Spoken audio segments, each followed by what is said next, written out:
So today, the United States launched a trade war against Canada, their closest partner and ally, their closest friend. At the same time, they're talking about working positively with Russia, appeasing Vladimir Putin, a lying, murderous dictator. Make that make sense. Canadians are reasonable, and we are polite, but we will not back down from a fight. Not when our country and the well-being of everyone in it is at stake.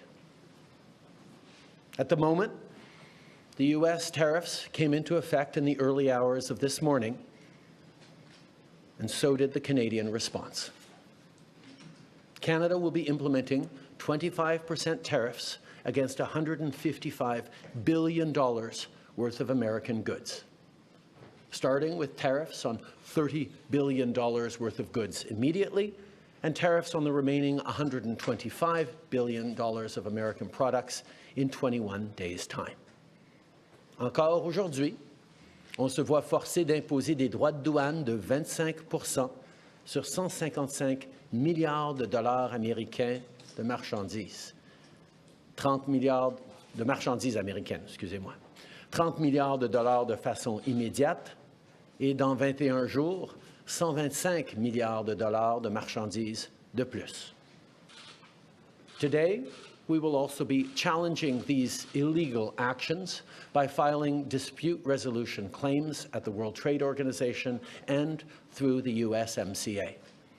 But in the meantime, our tariffs will remain in place until the U.S. tariffs are withdrawn, and not a moment sooner. And should these tariffs not cease, we are in active and ongoing discussions with provinces and territories to pursue several non-tariff measures, measures which will demonstrate that there are no winners in a trade war. Now, just like I did a month ago, I want to speak first directly to the American people. We don't want this. We want to work with you as a friend and ally. And we don't want to see you hurt either. But your government has chosen to do this to you. As of this morning, markets are down, and inflation is set to rise dramatically all across your country. Your government has chosen to put American jobs at risk, at the thousands of workplaces that succeed because of materials from Canada or because of consumers in Canada, or both.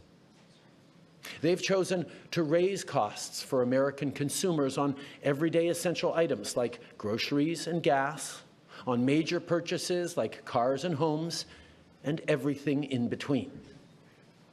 They've chosen to harm American national security, impeding access to the abundant critical minerals, energy, building materials, and fertilizers that we have and that the United States needs to grow and prosper. They've chosen to launch a trade war that will, first and foremost, harm American families. They've chosen to sabotage their own agenda that was supposed to usher in a new golden age for the United States. And they've chosen to undermine the incredible work we've done together to tackle the scourge that is fentanyl, a drug that must be wiped from the face of the earth. So on that point, let me be crystal clear. There is absolutely no justification or need whatsoever for these tariffs today. Now, the legal pretext your government is using to bring in these tariffs is that Canada is apparently unwilling to help in the fight against illegal fentanyl. Well, that is totally false. Let's look at the facts. Our border is already safe and secure. Far less than 1% of fentanyl flows and less than 1% of illegal crossings into the United States comes from Canada. But we acted because we know we can always do better.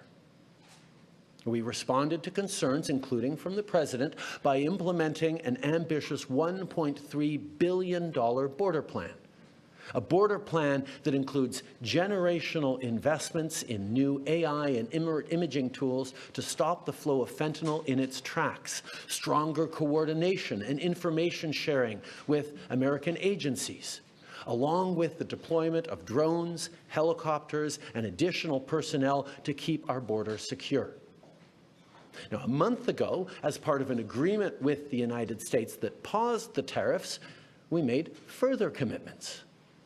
We appointed Kevin Brasseau as our fentanyl czar, a man who dedicated his multi-decade career in law enforcement to combating organized crime networks and drug trafficking. We designated 7 drug cartels, sick, evil groups who cynically profit off the pain and suffering of people on both sides of the border, as the terrorist organizations that they are.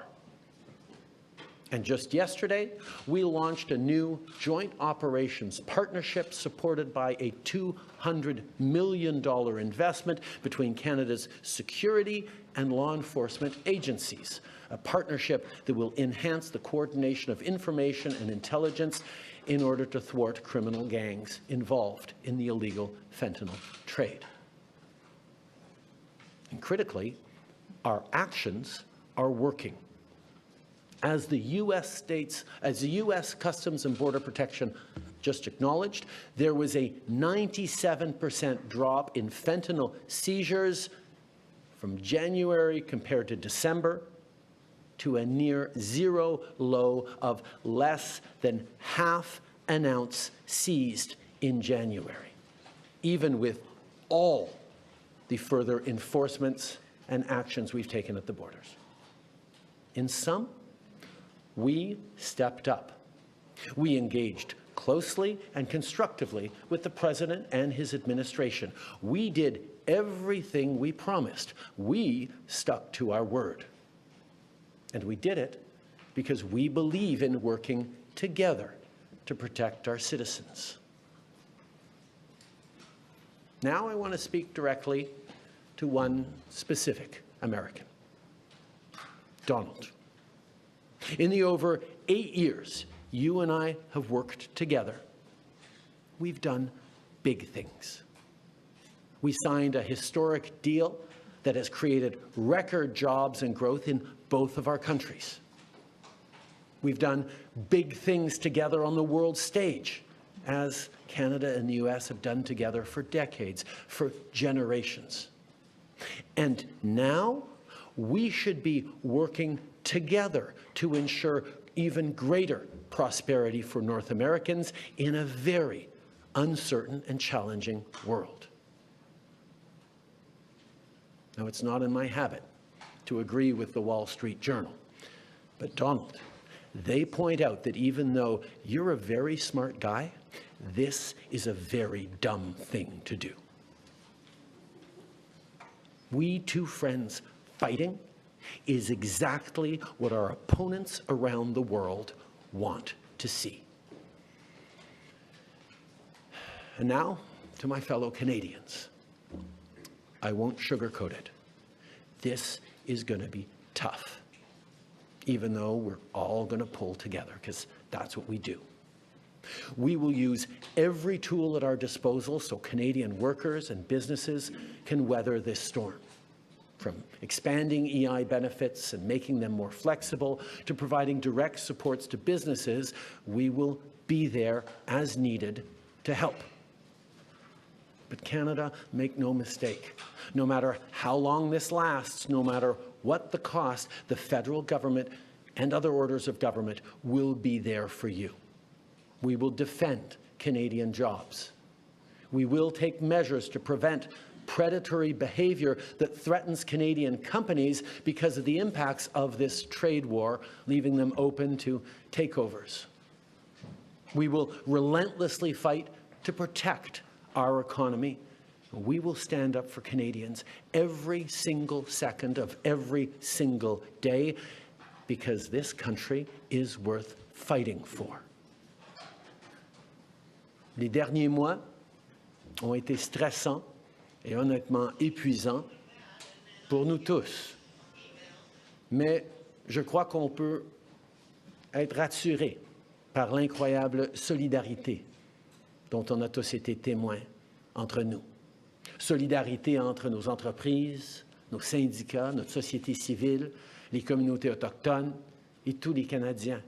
L'ensemble de la société canadienne parle d'une seule voix pour qu'on se fasse entendre de nos partenaires américains pour illustrer que l'imposition de droits de douane, c'est une très mauvaise idée. En même temps, on travaille à l'interne pour faire tomber les obstacles au commerce entre nos provinces et territoires. On travaille pour rejoindre de nouveaux marchés à travers le monde, pour bâtir une économie toujours plus forte et plus résiliente. Dans les dernières années, j'ai eu plusieurs occasions de discuter avec des leaders du monde entier. Mon message est toujours le même. Le Canada est un partenaire fiable et notre porte est grande ouverte. Dans les dernières semaines, on a aussi redoublé d'efforts pour renforcer nos liens avec le Mexique, qui a lui aussi été frappé par ces tarifs.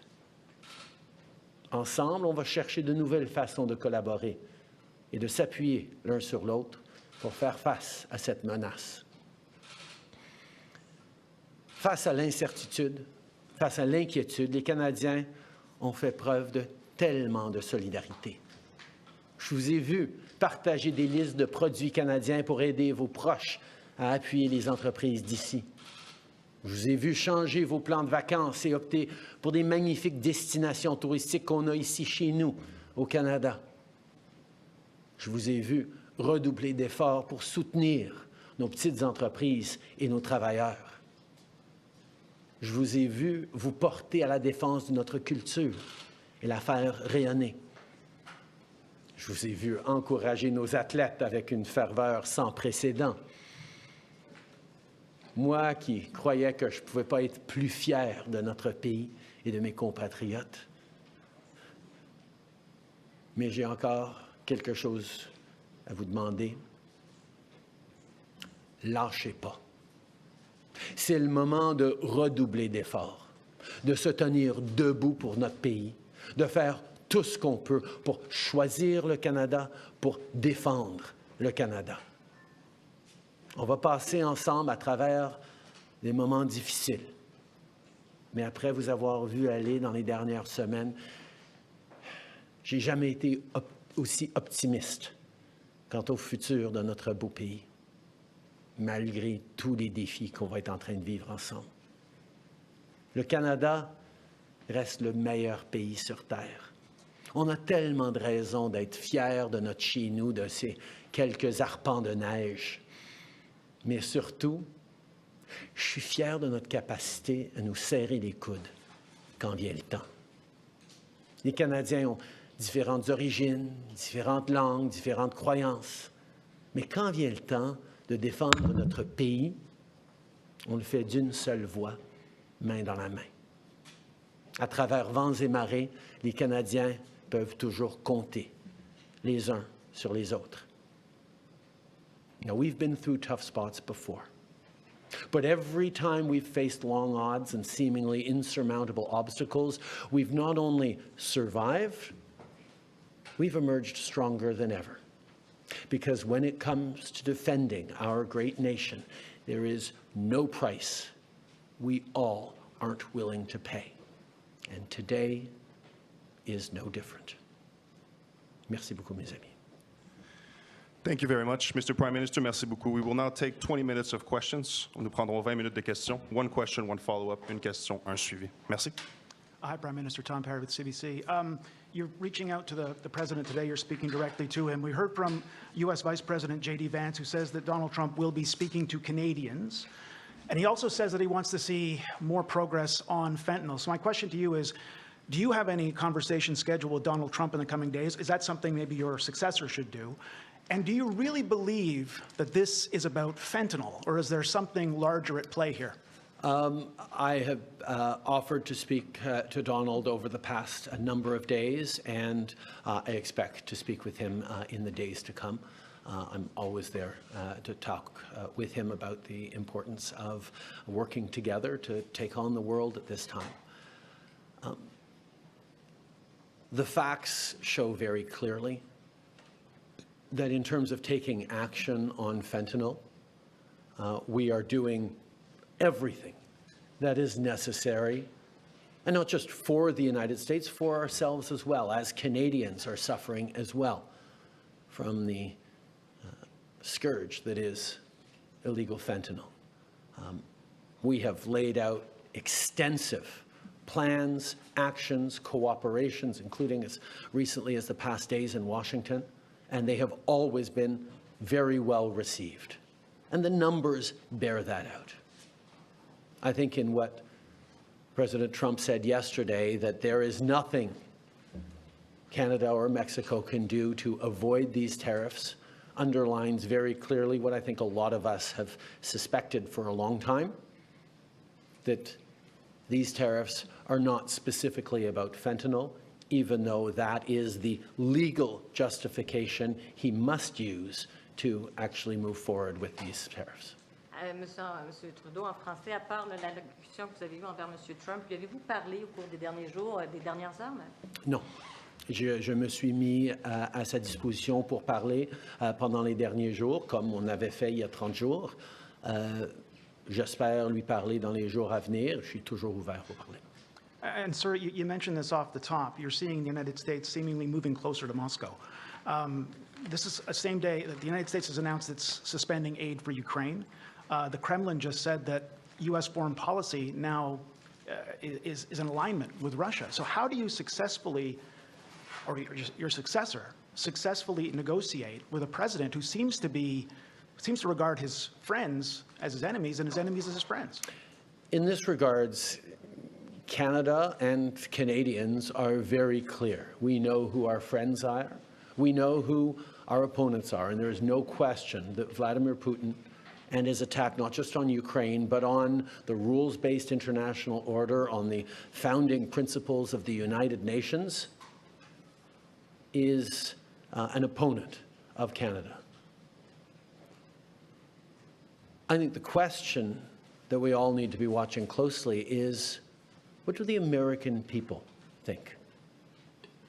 How do Americans feel about jettisoning one's friends and allies in favor of a country that has never wished Americans well and continues to act in ways that harm the global economy and specifically the American economy and American values and principles? Bonjour, M. Trudeau. Valérie Gavage de Radio-Canada. J'aimerais vous entendre sur les programmes d'aide. Au Québec, on parle de 160 000 emplois qui pourraient être perdus. M. Ford a dit ce matin, dans 8 à 10 jours, il y aura des mises à pied dans les usines d'auto. Est-ce qu'il y a quelque chose sur la table aujourd'hui qui peut être annoncé pour les Canadiens, ne serait-ce que de limiter le délai pour avoir accès à l'assurance-emploi? Il y a des choses qu'on va regarder immédiatement sur l'assurance-emploi, mais je veux rappeler aux gens que notre but, c'est pas de trouver des façons pour que les Canadiens puissent passer à travers de ces moments difficiles, c'est d'empêcher ces moments difficiles de durer plus que le temps minimum nécessaire. Si on peut faire enlever ces tarifs demain, c'est ce qu'on va essayer de faire. Notre priorité, c'est de mettre fin à cette guerre économique. Et le fait que des Américains, dès aujourd'hui, font faire face à des mises à pied, vont faire face à des problèmes au niveau de leurs produits de consommation, va nous aider à mettre fin à ces défis le plus rapidement possible. Mais effectivement, on est en train de regarder toutes sortes de choses que nous pourrons faire si effectivement ces tarifs durent plus longtemps qu'une journée ou deux, même avec des actions quasiment immédiates sur l'assurance-emploi qu'on va regarder aujourd'hui même. I think the thing to remember first and foremost as we reflect on the impacts on Canadian workers and Canadian jobs and businesses is that, first of all, there will be similar impacts on Americans losing their jobs, American families paying more for basic goods that they rely on at a time where times are tight everywhere. But our focus has to be on getting these tariffs lifted as quickly as possible. What can we do in the coming days is our focus to make sure that these tariffs don't last a second longer than necessary. So we will be looking at, including looking in the coming day at things we can do around adjusting EI to support people through this difficult time. But our priority has to be not on figuring out how to manage through these tariffs over the coming days and weeks and months, but on doing everything we can to get them lifted and put an end to this unjustified trade war that hurts American families and Canadian families. On a l'impression que vous n'avez plus beaucoup de cartes dans votre jeu. Est-ce que de devancer la renégociation de la CEUM fait partie des plans actuellement plus que jamais? Actuellement, dans les conversations avec le président, c'est pas très clair ce qu'il veut exactement. Ou peut-être la seule clarté, c'est ce qu'il a dit à multiples reprises, que son but, c'est de faire écrouler l'économie canadienne pour ensuite pouvoir parler d'annexation. C'est ce qu'il veut. Alors, je ne sais pas quelle négociation on pourrait entamer actuellement pour éviter, pour lui convaincre que ce n'est pas ça son but. Notre réponse aujourd'hui est ancrée dans le fait de démontrer à quel point nos économies sont interreliées. Et si on crée des barrières entre nos économies, les familles des deux côtés de la frontière vont souffrir. Pour démontrer qu'on devrait être en train de faire des choses ensemble. Et pendant qu'il fait le choix de vouloir ruiner l'économie canadienne,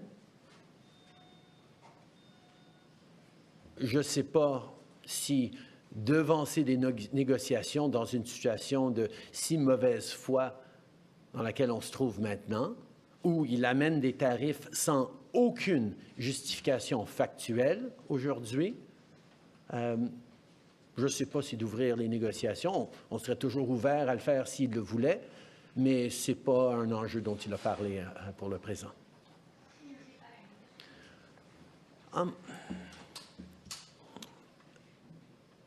I'm just trying to remember. What was that? Customer, that's right. I think in terms of what he wants, and I heard he talked about banking again this morning in a tweet, which doesn't make any sense because American banks, there's about 16 American banks currently active in Canada holding about $113 billion worth of assets in this country. So the American banks are alive and well and prospering in Canada. It's an example of not really being able to see what it is that he wants, because even the excuse that he's giving for these tariffs today of fentanyl is completely bogus, completely unjustified, completely false. So we actually have to fold back on the one thing he has said repeatedly, that what he wants is to see a total collapse of the Canadian economy, because that'll make it easier to annex us, is the second half of his thought. Now, first of all, that's never going to happen. We will never be the 51st state. But yeah, he can do damage to the Canadian economy, and he's started this morning. But he is rapidly going to find out, as American families are going to find out, that that's going to hurt people on both sides of the border. Americans will lose jobs.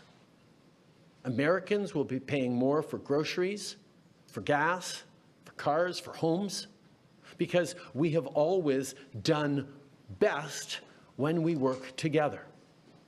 So we are, of course, open to starting negotiations on the customer review, but let us not fool ourselves about what he seems to be wanting. And I will admit, I have been holding out hope that these tariffs were just a clever negotiating ploy that would have the impact that they're having now without even bringing them in over the past weeks, as we've seen order books dry up for Canadian companies from American customers, as we've seen expansion plans in Canada put on hold, as we've seen people choosing to invest in the United States over the past weeks because of the threat of tariffs. But now that he's moved forward with tariffs, we're going to see the real impact of a trade war between our two countries. And that impact will be to hurt American families. Prime Minister Tonda McCharles with the Toronto Star. I hope you can be as specific as possible for a number of these points. Everybody's looking to what actually you're going to do. In your statement last night, you referenced non-tariff measures, and I want to know exactly what you're prepared to contemplate there. And given that your likely successors, both Carney and Poilievre, have said it should be dollar-for-dollar retaliatory tariffs, that's on $600 billion worth of American imports. If you were to do that, is that on or off the table? I will be sitting down, as I have every week for the past many, many weeks, with the premiers this afternoon to talk about our individual, combined and collective response to this. As we've put on the table, the federal government has $155 billion worth of tariffs that we can move forward with immediately, and that we will be moving forward with both now and 21 days from now to give Canadian companies time to adjust their supply chains to not be overly impacted by this. But there are many other things that have been surfaced by different premiers in different approaches that we can look at. One, for example, is around purchasing and around suppliers and around contracts, whether it's municipal, provincial, or federal, with American companies. There are many different things that we've been looking at, and that conversation with the premiers this afternoon is going to be very, very important. But I can tell you what we have seen is Canadians across provinces and territories, across political lines, are united in knowing that this is a time to hit back hard and to demonstrate that a fight with Canada will have no winners. And the sooner we can get past this fight, back to working together to take on the world, as our two countries always have, the better we'll all be. To what extent have you turned or gotten cooperation from any other allies to exact more pain on the U.S. to accelerate getting to a solution? And are you concerned that Mexico appears to be trying to do their own thing maybe next Sunday? Where are you with any guarantees you've got allies?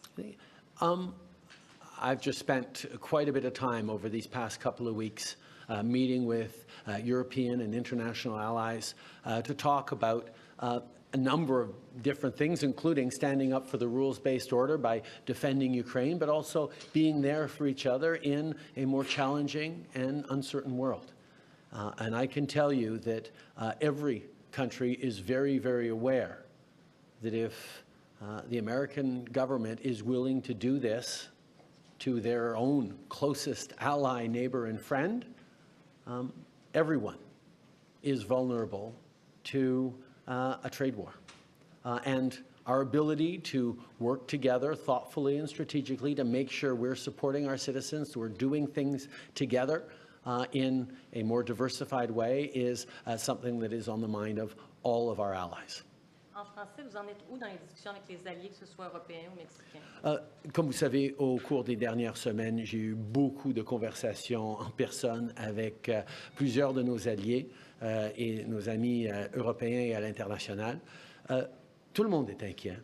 Ils savent très bien que si les Américains sont prêts à faire ça au Canada, leur allié le plus proche, leur partenaire le plus interconnecté, tout le monde est à risque.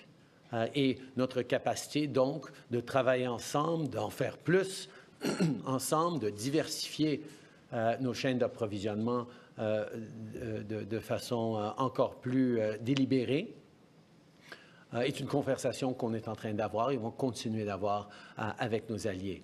Avec nos partenaires mexicains, on continue à être en contact étroit avec eux et on va continuer de regarder comment on peut faire des choses ensemble, comme j'ai dit, pour ne pas souffrir plus que nécessaire avec ces actions américaines. Thanks. Hi, Prime Minister. Rachel Haynes from CTV National News. As we know, the Liberal Party is going to be picking a new leader over the weekend. But when is it going to be your last official day as Prime Minister?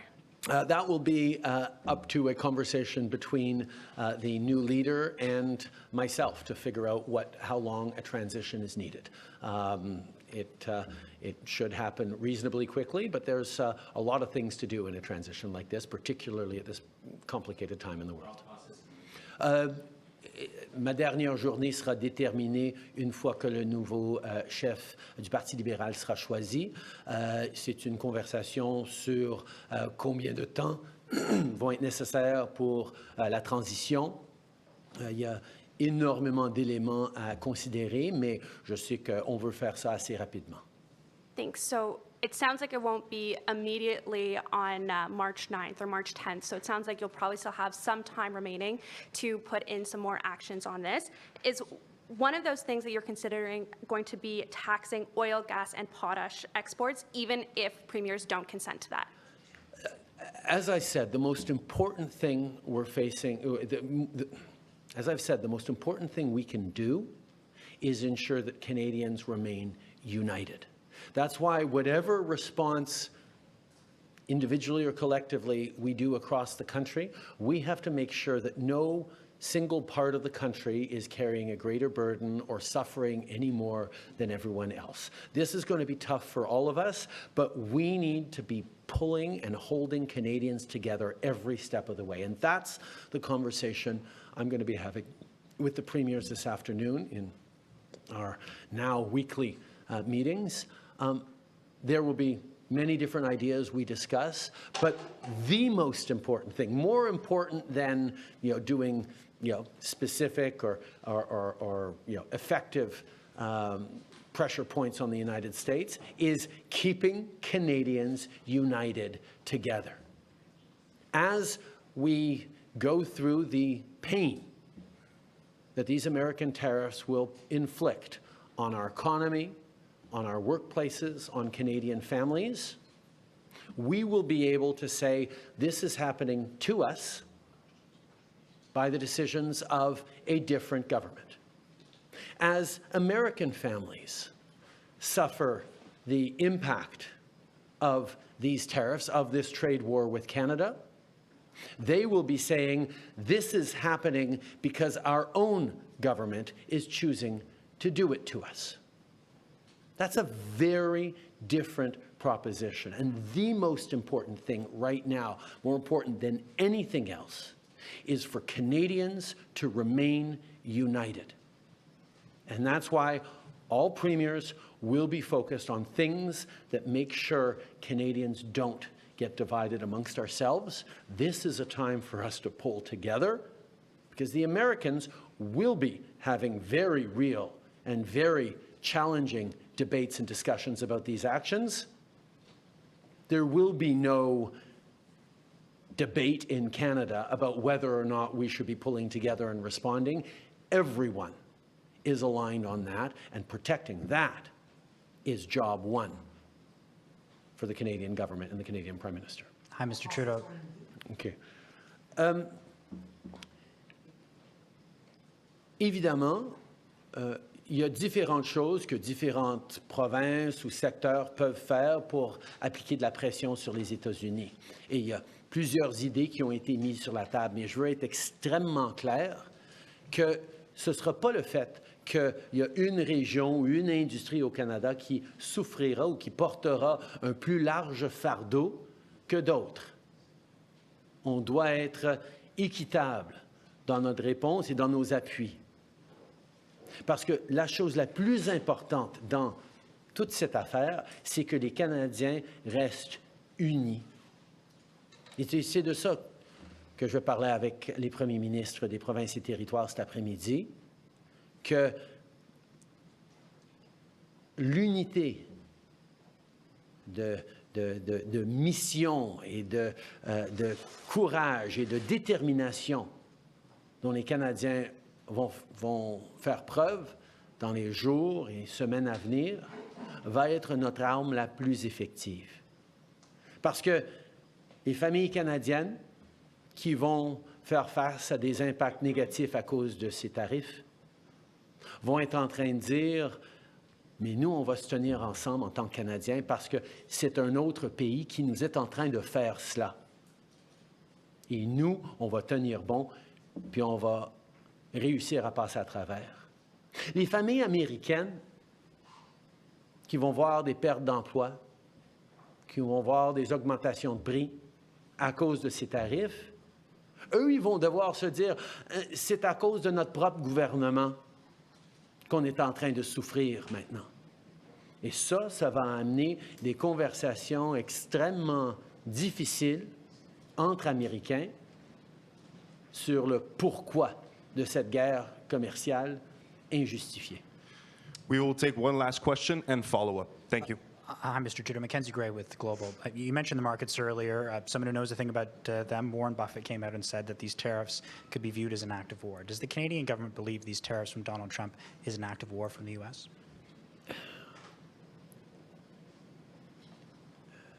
Canadians are not angry at the American people for this.